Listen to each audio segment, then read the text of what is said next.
जे मम्मीला सेट होई हो रहनी रात के 2:30 बजे भेंट होई ओही जे मम्मीला सेट होई हो।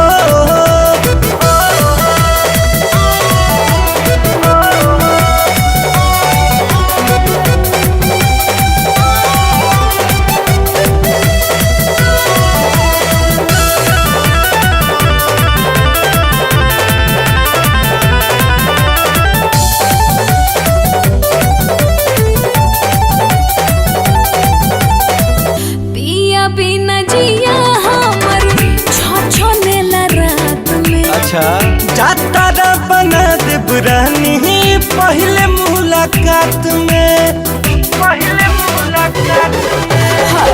पिया बिना जिया हमर छोनेला रात में साचो जाता बना देब रानी पहले मुलाकात में तब टाइम पर अब आवे में ना लेट होई हो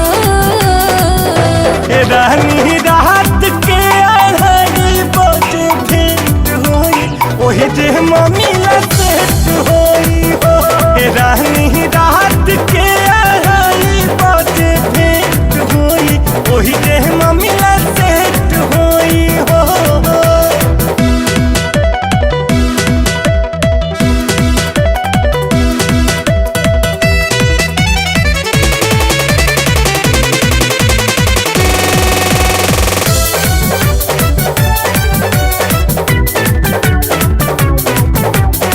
सट के सधालो राजा तुहर बधन हो। बाप रे दूर रह रानी हमार बिगड़त मन हो।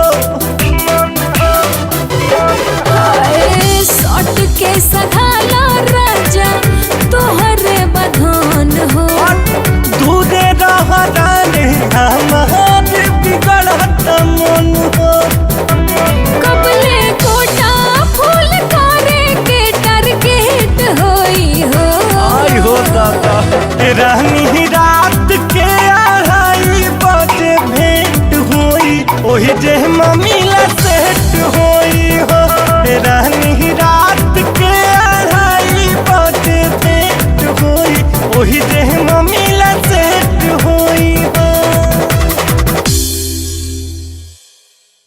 रानी रात के 2:30 बजे भेंट होई ओही जे मम्मीला सेट होई हो।